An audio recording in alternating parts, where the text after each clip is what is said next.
Film की शुरुआत एक घने और अंधेरे जंगल से होती है, जहां एक बच्चा किसी से भागता हुआ दिखाई देता है, जैसे वह किसी से डर रहा हो या किसी से बचने की कोशिश कर रहा हो। अचानक दृश्य कट होता है और कैमरा सड़क पर चलती एक लाल बस पर जाता है। यह बस जंगल से थोड़ा आगे बढ़ती है, लेकिन रास्ते में गिरे एक पेड़ की वजह से रुक जाती है। कोई दूसरा रास्ता न होने के बावजूद बस आगे बढ़ती रहती है, जबकि माहौल से महसूस होता है कि आगे खतरा हो सकता है।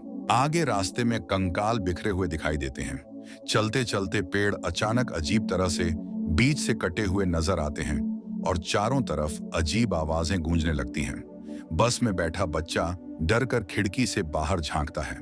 तभी ड्राइवर अचानक बस रोकता है और नीचे उतरकर सड़क पर पड़े एक मरे हुए हिरण को देखता है। वह हिरण को हटाकर किनारे रखता है और जैसे ही पीछे मुड़ता है, अचानक कुछ देखकर चौंक जाता है। अगले ही पल जब वह दोबारा बस में लौटता है तो दिखता है कि बस में पीछे की ओर से एक अजनबी आदमी सवार हो चुका है। ड्राइवर को बंदूक की नोक पर पकड़कर उस आदमी ने सबको धमकाया। उसने बच्चों को अपनी अपनी सीटों पर बैठ जाने को कहा। बस में बैठे सभी लोग खामोश होकर उसकी हर बात सुनते रहे। तभी एक बच्चे को अचानक याद आया कि उसने इस आदमी के बारे में समाचार में पढ़ा था। वह एक सीरियल किलर था जो कुछ दिन पहले ही जेल से भाग निकला था। डरावनी बात यह थी कि उस पर आरोप था कि वह सिर्फ किशोरों को मारता है। ये बात सुनकर सब और भी ज्यादा सहम गए, क्योंकि यह साफ था कि वह एक मानसिक रूप से बीमार और खतरनाक व्यक्ति था। लोग डर के मारे कोई हरकत न करें, इसलिए उन्होंने अपने अपने फोन खिड़की से बाहर फेंक दिए। बस ड्राइवर जैसे तैसे बस चलाता रहा। चलते चलते वह एक महत्वपूर्ण साइन बोर्ड को नजरअंदाज कर देता है। उस पर लिखा था कि सड़क आगे एक खाली सैन्य क्षेत्र की ओर जाती है, एक ऐसा इलाका जहां कभी रिसर्च हुआ करता था, लेकिन अब सालों से वीरान पड़ा था। थोड़ी दूरी आगे जाने पर एक सुरंग आती है, जिसके अंदर हल्की हल्की लाइटें जल रही थीं। बस उसी सुरंग में प्रवेश करती है, लेकिन अचानक बीच रास्ते में रुक जाती है। पता चलता है कि इंजन खराब हो गया है और बस बिल्कुल बंद हो गई है। यह देखकर सीरियल किलर को लगा कि ड्राइवर उसके साथ कोई चाल चल रहा है या खेल खेल रहा है। उसने छल होने का एहसास होते ही एक बच्चे को बंदूक की नोक पर पकड़ लिया और ड्राइवर से कहा कि नीचे उतरकर सामने वाली बस की मरम्मत करे। धमकी देता रहा कि अगर किसी ने उसके साथ छल करने की कोशिश की तो वह इस बच्चे को वहीं मार देगा। ठीक उसी समय सुरंग की लाइटें अचानक गुल हो गईं और एक गहरी खामोशी छा गई। बस में बैठे लोग सहम गए। कहीं अजीब सी खनक और दरकने जैसी आवाजें आने लगीं। हत्यारे ने टॉर्च की रोशनी में सुरंग पर लिखे नंबर 208 की ओर इशारा किया और ड्राइवर से कहा कि जाकर देखे कि क्या हुआ। ड्राइवर अपने टॉर्च के साथ नीचे उतरा और धीरे धीरे सुरंग में आगे बढ़ने लगा। अंधेरे में उसे एक परछाई दिखाई दी। जैसे ही वह और करीब गया, सामने एक भयानक मुरझाया हुआ आकार उभरा, एक राक्षसी सा प्राणी। ड्राइवर डर के मारे चीखा, पर राक्षस ने उसे पकड़ लिया, सीने पर प्रहार किया और वह वहीं गिर पड़ा। यह सब बस के अंदर बैठे लोगों ने देखा और हत्यारा सकपका गया। वह जल्दी से उस लड़की को बस के अंदर खींच ले आया और सबको सख्ती से चुप रहने का आदेश दिया। उसने कहा कि शोर होने पर राक्षस उन्हें सुन या देख सकता है। हत्यारा घबराकर बस को जल्दी स्टार्ट करने की कोशिश करने लगा, पर चाबी ड्राइवर की ही मुट्ठी में पड़ी थी। ड्राइवर अब बेजान था। हत्यारे ने बच्चों को तुरंत ड्राइवर के पास जाकर चाबी लेने का आदेश दिया। एक लड़की हिम्मत जुटाकर आगे बढ़ी, पर जैसे ही उसने ड्राइवर को देखा तो रोंगटे खड़े हो गए। वह मर चुका था। जल्दी जल्दी आंसू रोकते हुए लड़की ने सावधानी से उसकी मुट्ठी से चाबी निकाल ली और वापस बस में आकर सीट पर बैठ गई। उसकी हालत बेचैन और नर्वस थी। उसकी आंखों में भय और सदमे का मिला जुला भाव साफ झलक रहा था। जब दूसरे बच्चे ड्राइवर के बारे में पूछते हैं तो किसी ने सिर हिलाकर बताया कि वह अब जीवित नहीं रहा। यह सुनकर बस में सन्नाटा छा गया और सभी बच्चे गहरे दुख और डर में डूब गए। हत्यारे ने अब रीगी नाम के एक लड़के को पकड़ा और उसे मजबूर किया कि वह बस चालू करे। वह धमका रहा था कि अगर तुमने बस स्टार्ट नहीं की तो मैं तुम्हें मार डालूंगा। रीगी गुस्से में था, पर हिम्मत भी दिखा रहा था। बाकी बच्चे भी उसके साथ खड़े हो गए और बिना किसी भय के उसकी मदद करने लगे। बात बढ़ने लगी और हत्यारे के साथ कुछ बहस हुई। उसी मौके पर एक बच्चे ने पीछे से धक्का देकर उसे गिरा दिया। रीगी ने फौरन उसकी बंदूक छीन ली और उस पर इशारा कर दिया। हत्यारा हंसा और चुनौती भरे लहजे में कहने लगा कि तुम मुझे नहीं मार सकते, तुम्हारे पास वो हिम्मत नहीं है। अचानक ऊपर से बस की छत की ओर से एक अजीब सी आवाज आई। आवाजें तेज हुईं और बस के अंदर से आने वाली गुंजन बढ़ने लगी। यह सुनकर हत्यारा घबरा गया, चिल्लाने लगा और तभी वह भाग खड़ा हुआ। सब लोग डर और गुस्से में थे और बस के अंदर एक अजीब सन्नाटा फैल गया। तभी किसी ने उस पर हमला कर दिया। हमले के बाद घटनाएं और भयावह हो गईं। हत्यारे की जान चली गई और सबके सामने हालात गंभीर हो गए। बच्चे स्तब्ध रह गए। वे चुपचाप देख रहे थे कि बाहर क्या हुआ। जब उन्होंने बाहर देखा तो देखा कि राक्षस के आसपास कुछ अजीब दृश्य थे। राक्षस के पास कुछ तंबू भी दिखे और पूरा मंजर बच्चों के सामने खौफनाक और चुप्पी भरा था। बस के अंदर बैठे बच्चे सहम कर एक दूसरे की ओर देखने लगे, क्योंकि अब उन्हें समझ आ रहा था कि वे किसी बड़े खतरे के बीच फंस चुके हैं। हाथ जो उस आदमी के मुट्ठी में फंसा था, बच्चे समझ ही नहीं पा रहे थे कि अब क्या करें। घबराहट में वे तय करते हैं कि अपनी जान बचाने के लिए बस के अंदर ही छुपे रहना ही बेहतर है। कुछ समय के लिए सब कुछ सन्नाटा सा था, पर फिर बाहर से दरवाजे की चरमराहट सुनाई दी। दरवाजा धीरे धीरे खुला और वहां से उस राक्षस का बड़ा हाथ झुककर भीतर आया। उसने बस की सीटों के ऊपर एक तेज झप्पी मारी, जैसे वह बस में घुसकर सबको पकड़ लेना चाहता हो। बचने के लिए लोग दूसरे दरवाजे की ओर भागे, पर वह दरवाजा फंसा हुआ था और खुल नहीं रहा था। जिस बच्चे के हाथ में गलती से टॉर्च थी, उसने देखा कि राक्षस तेज रोशनी से डरता है।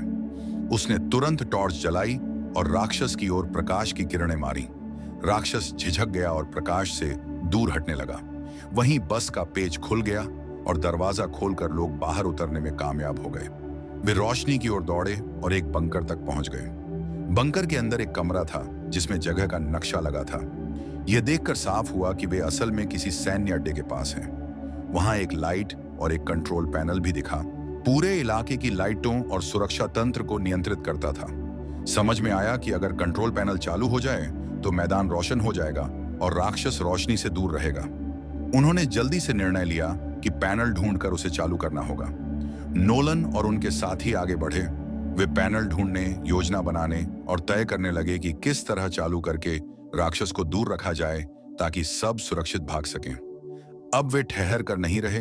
डर और उम्मीद दोनों साथ थे, पर उन्हें पता था कि कंट्रोल पैनल ही उनकी सबसे बड़ी उम्मीद है। बैठे बैठे पावर पैनल खोजते हुए काफी समय बीत चुका था।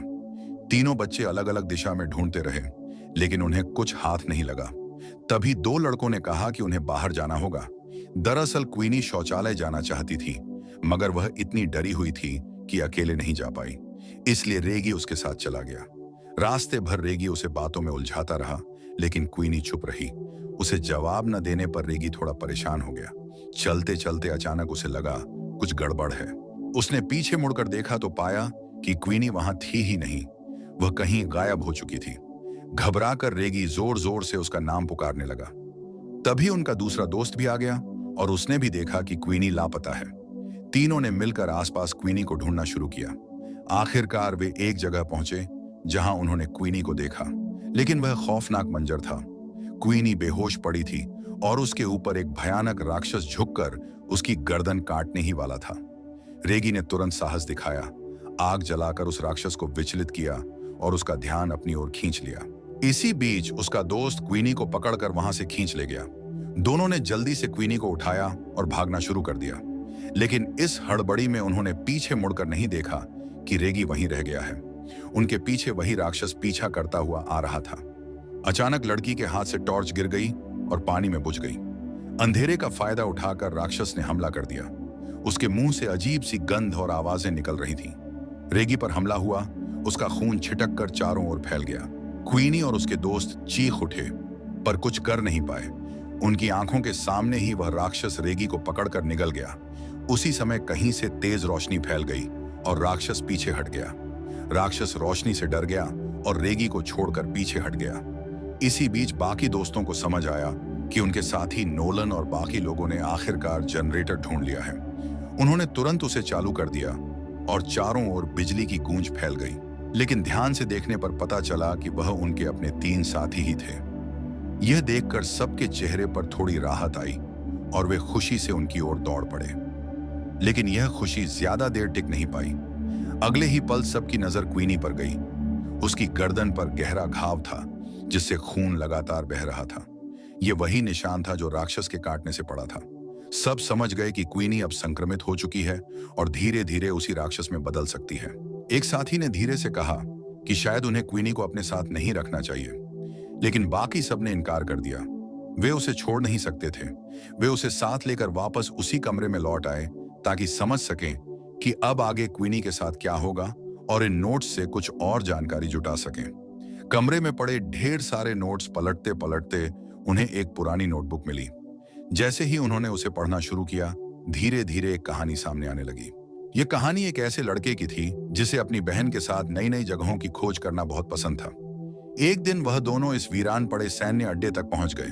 उस लड़के ने नक्शे और कागजों को पढ़ते पढ़ते अपनी खोज जारी रखी, जबकि उसकी बहन आगे बढ़ गई। लेकिन अचानक उसने कुछ अजीब देखा। सुरंग में उसका भाई खड़ा था। जैसे ही उसने उसकी ओर देखा, उसके पीछे से जोरदार चीख की आवाज आई। इससे पहले कि वह कुछ समझ पाता, बहुत देर हो चुकी थी। उसकी बहन पर हमला हो चुका था। उस समय उसने बहन को बचाने की बजाय डर के मारे जंगल की ओर भागने का फैसला किया ताकि खुद की जान बचा सके। यही वह दृश्य था जो फिल्म की शुरुआत में दिखाया गया था। वह बच्चा भाग रहा था, लेकिन अब असलियत सामने आई।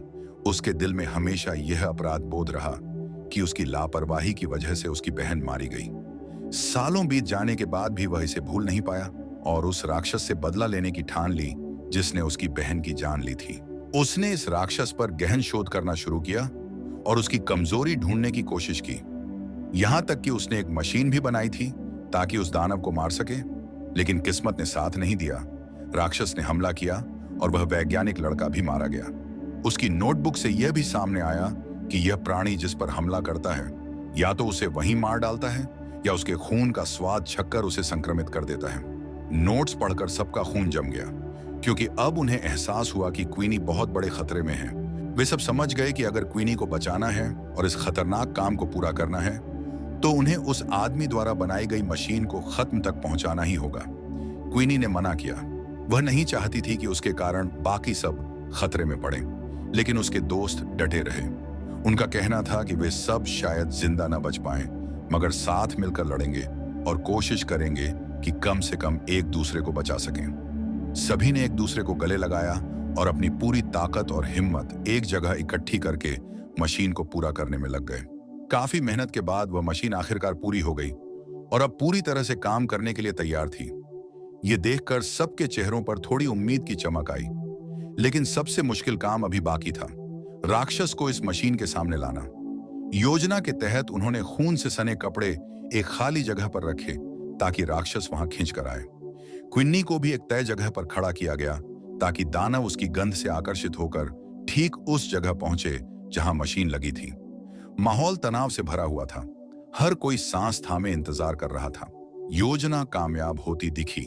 राक्षस सचमुच वहां आ पहुंचा, लेकिन जैसे ही ट्रिगर दबाने का समय आया, मशीन का ट्रिगर अटक गया। पल भर में हालात बिगड़ गए। राक्षस क्वीनी की ओर झपटा। ठीक उसी समय दोस्तों ने पूरी ताकत से ट्रिगर दबाया और अचानक तेज रोशनी पूरे इलाके में फैल गई। राक्षस ने क्वीनी को छोड़ दिया और पीछे हट गया। क्वीनी और उसका साथी तेजी से भागकर सुरंग से बाहर निकले। उनका दोस्त मशाल हाथ में लिए दौड़ता हुआ राक्षस के सामने आया और उसके पेट में वार किया, मगर वह प्रहार बेअसर रहा। राक्षस पर इसका कोई असर नहीं हुआ, मानो वह किसी बुरी आत्मा से ग्रस्त था जिसे चोट पहुंचाना लगभग नामुमकिन था। अब सबके सामने एक ही विकल्प बचा था, अपनी जान बचाना और यहां से भाग जाना। मशाल हाथ में लिए वे सुरंग से बाहर निकलने लगे। रोशनी ही उनकी एकमात्र ढाल थी। सब तेजी से सुरंग की ओर दौड़ रहे थे। मोनर सबसे आगे थी और उसके पीछे पीछे दोनों लड़कियां भी आ गईं। आखिरकार वे सुरंग से बाहर निकलने में कामयाब हुए। जैसे ही बाहर कदम रखा, उन्होंने राहत की सांस ली, लेकिन पीछे मुड़कर देखा तो पता चला कि उनके कुछ दोस्त अब तक बाहर नहीं आए थे। मोनर दरवाजे पर ही खड़ी थी। उसका चेहरा डर और चिंता से कांप रहा था। सबको लग रहा था कि राक्षस अब बाहर आएगा, मगर वह नहीं आया, क्योंकि सुरंग से थोड़ी ही दूर पर तेज रोशनी फैली हुई थी। उसी समय पीछे से बाकी 3 लड़के भी निकलते दिखे। उन्होंने साहस जुटाकर राक्षस के करीब जाकर उसे जकड़ा और पीछे से गोली चलाई। गोलियों और आग की लपटों में वह राक्षस धधक उठा और गिर पड़ा। उनकी योजना आखिरकार काम कर गई थी। वह प्राणी मर चुका था। सिर्फ उनकी ही जान नहीं बची थी, बल्कि अब उस राक्षस से सबकी जान का खतरा हमेशा के लिए समाप्त हो गया था। बाहर निकलते ही सबके चेहरों पर खुशी और सुकून झलक रहा था। आखिरी दृश्य में बच्चों को एक बात याद आई। जब शुरुआत में ड्राइवर ने उनसे एक पहेली पूछी थी, क्या चीज है जो हमें हर मुसीबत से बाहर निकाल सकती है? उस समय कोई इसका उत्तर नहीं दे पाया था, मगर अब उन्हें समझ आया, वह चीज साहस है। वही साहस जिसने उन्हें हर कठिनाई से निकालकर यहां तक पहुंचाया। ड्राइवर ने भले ही अपनी जान गंवा दी थी, लेकिन उसने उन्हें एक बड़ा सबक दिया था कि चाहे हालात कितने भी अंधेरे क्यों ना हों, इंसान का साहस ही सबसे बड़ी रोशनी होता है। और यहीं पर यह कहानी समाप्त होती है। ये थी शॉर्टकट की कहानी। दोस्तों, अगर आपको वीडियो पसंद आया हो तो इसे लाइक जरूर करें और ऐसे ही कंटेंट और कहानियां के लिए सब्सक्राइब करना मत भूलें।